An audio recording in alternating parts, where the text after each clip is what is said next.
Oke guys, assalamualaikum warahmatullahi wabarakatuh. Salam sejahtera teman-teman buat kita semuanya. Balik lagi teman-teman di channel tentang trading crypto lagi. Oke, gimana kabarnya teman-teman? Saya harap teman-teman tidak kepanasan ya. Marketnya sedang merah-merah kayak gini. Oke teman-teman, sebelum itu saya mengucapkan teman-teman terima kasih yang sudah nonton video saya sebelumnya. eh Bitcoin ini sekarang pergerakannya teman-teman di harga 43.700 ya teman-teman untuk per Bitcoin. Jadi sudah breakout di area yang kita tandai kemarin di area 43.000. Kemungkinan besar Bitcoin akan sedikit mengalami longsor teman-teman ya, longsor. Tapi longsor sampai mana kita analisis dulu nanti ya teman-teman ya. Oke, kita buka chartnya dulu untuk di time frame D1 teman-teman. Di sini masih terpantul di area 43.000 ya, dan mudah-mudahan saja teman-teman ini skenario tidak longsor terlalu jauh, jadi masih terpantul di area sini. Oke, langsung kita buka chartnya dulu teman-teman. Buka chartnya dulu, kita buka chart untuk Bitcoin Fear and Greed teman-teman ya. Seperti biasa ini masih netral teman-teman, masih menunjukkan netral. Ini berarti ini masih ada indikasi ya, masih ada indikasi potensi. Ini masih pause, ini masih menahan teman-teman, masih menahan ya beberapa koinnya teman-teman untuk dijual ya. Jadi mereka itu sudah, kemarin tuh saya lihat di pergerakan di Binance teman-teman, itu di para paus itu sedang apa namanya nih, mentransfer fiat mereka ya, USDT, USDC itu ke beberapa market teman-teman ya, dari wallet custodian mereka ya. Oke. Dan teman-teman di sini kita bisa lihat ya untuk Bitcoin dominance-nya juga kita bisa lihat di Bitcoin dominance. Nah, Bitcoin dominance ini juga tidak terlalu turun teman-teman ya. Ini masih stabil atau masih stagnan di area-area yang kita tandai ya. Ini masih stagnan atau masih cukup menentukan arah ini mau kemana ya, mau dibawa kemana ya, hubungan Bitcoin dengan Bitcoin dominance ini ya teman-teman. Oke, jadi nanti kita lihat aja dulu untuk perkembangannya, apakah Bitcoin dominance ini masih potensi naik atau turun. Tapi kalau potensi naik, kemungkinan besar Bitcoin akan juga naik teman-teman di sini ya. Dan kita bisa lihat untuk di chartnya. Oke, kita bisa lihat di chartnya di time frame H. Nah, ini masih tertahan teman-teman di area support ya, masih tertahan. Jadi teman-teman kalau mau serok dikit juga nggak masalah teman di area sini. Tapi kalau ini skenario masih turun atau breakout ya, turun teman-teman ya, breakout turun. Nah, ini kita buka chart di satu, nanti kita tunjukkan dulu arah yang bagus untuk Bitcoin ya, untuk melakukan pembelian. Jadi kita buat Fibonacci retracement dulu. Nah, ini cukup. Oke, kita buka dulu Fibonacci retracement-nya. Kita untuk menentukan arah buy sell yang cukup bagus tuh di area mana ya teman-teman ya di sini. Oke, kita sudah menarik Fibonacci-nya. Nah, di sini ya. Oke teman-teman, kita sudah tarik. Nah, ini kalau ini skenario nya kalau turun, misalkan Fibo-nya turun, kalau Fibonacci-nya turun teman-teman ya, kita bisa lihat di sini.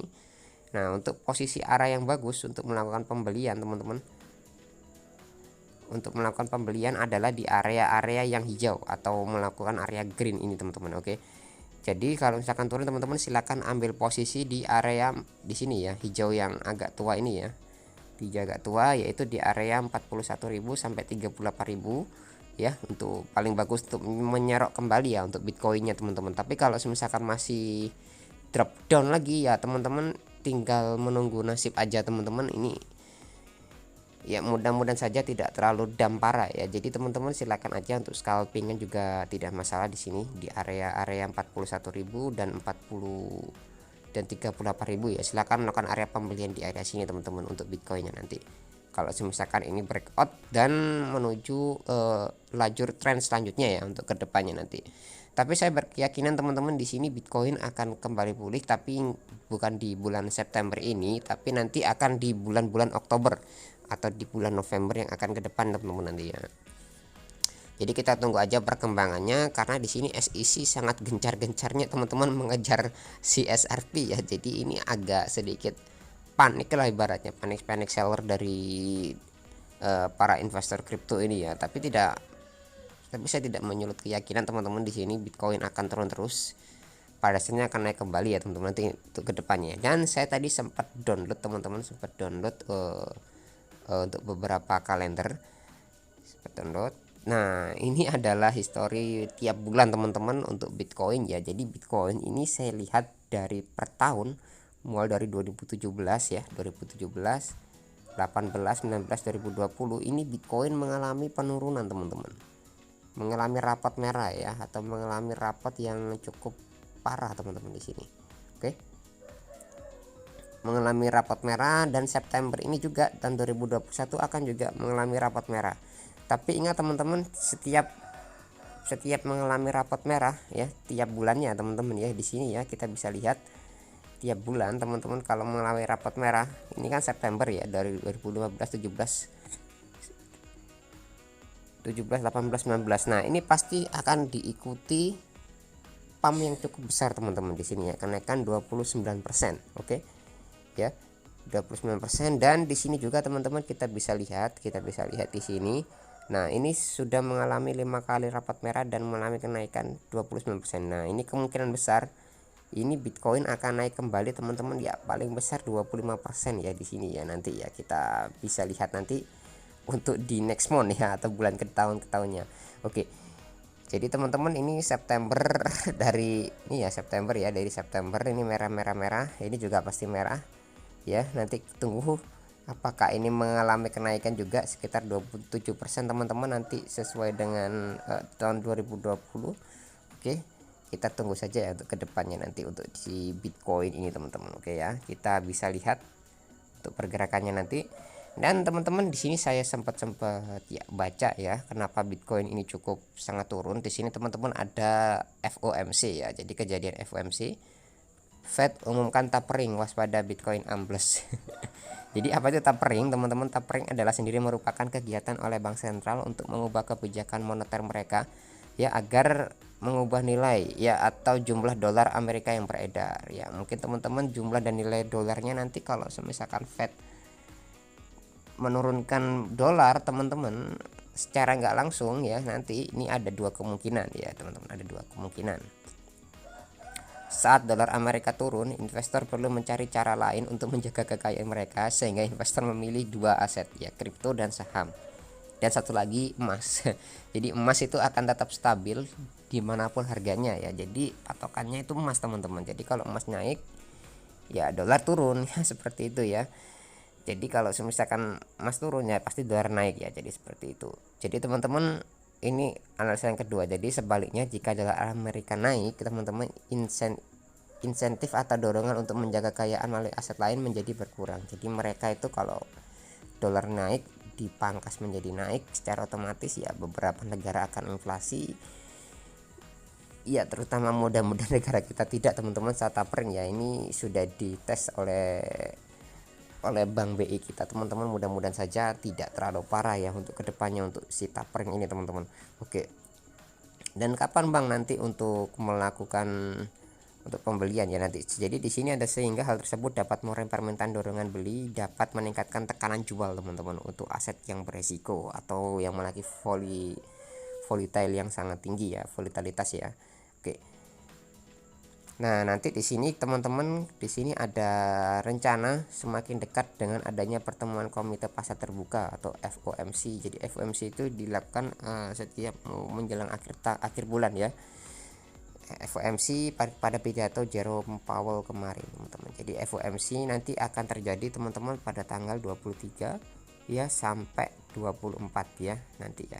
Jadi kita bisa dilihat 23-24 FOMC meeting schedule. Nah, di sini kita bisa lihat teman-teman, Fed Relative Hawking Loss View dan Julium FOMC minutes indicated most member expected of the years teman-teman. Di sini kita bisa lihat ya teman-teman FOMC. Jadi FOMC itu apa Bang? Nah, kita FOMC di sini teman-teman, FOMC adalah Komite Pasar Terbuka Federal. Jadi teman-teman singkatan dari Federal Open Market Committee. Jadi beranggota dari para pejabat tinggi dari Bank Sentral Amerika teman-teman, atau the Fed ya, Federal Reserve.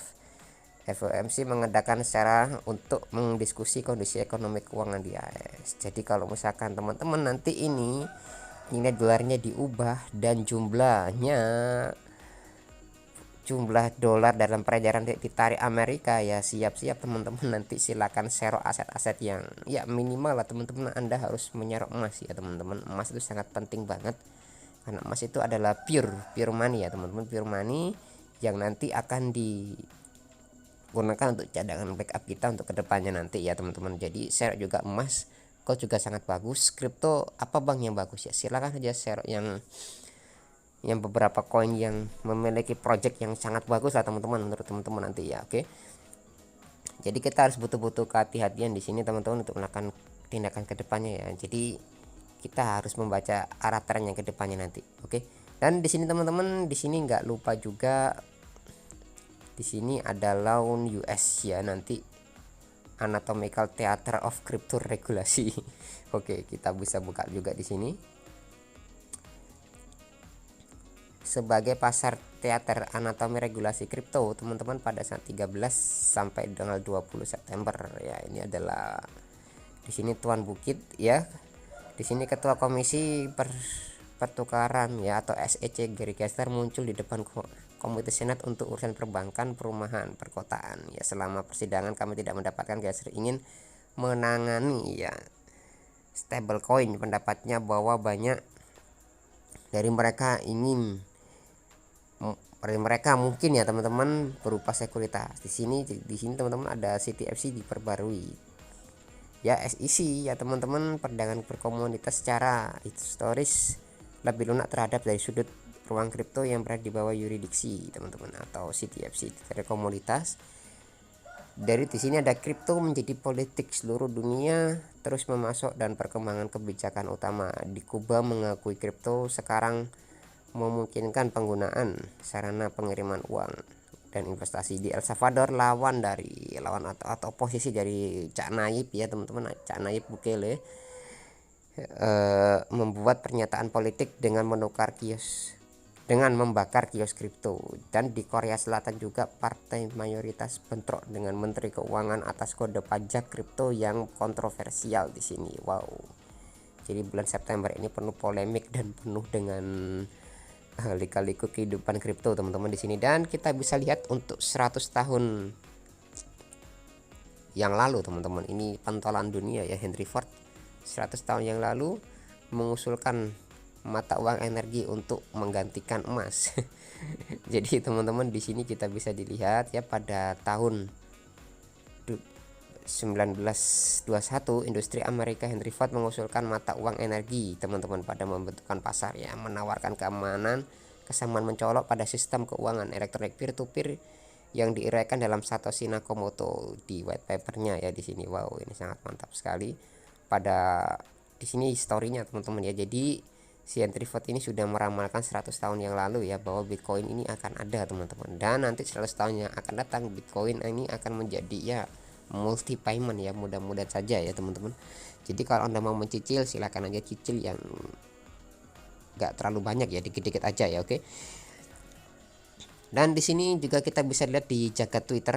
Oke, di sini Mas Justin Sun, jangan panik saya membeli jadi Bitcoin sudah, jangan panik teman-teman. Di sini Mas Justin Sun ya membeli lagi Ethereum teman-teman.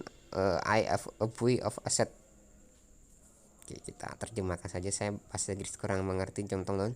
Jangan panik, saya membeli saus lagi. Saya akan membeli aset dari Evergrande wow, mantap. Dan kita bisa lihat lagi teman-teman untuk di Bitcoin Magazine di Twitter juga, ini para penjual kapal yacht teman-teman, atau kapal-kapal mewah pribadi teman-teman, kayak punyanya Presiden Putin teman-teman. Di sini seharga 70 miliar dolar teman-teman, super yacht will be accept dengan Bitcoin ya. Jadi teman-teman para pedagang-pedagang ini tahu ya bahwa Bitcoin nanti ini sangat benar-benar berharga ya untuk mereka ya.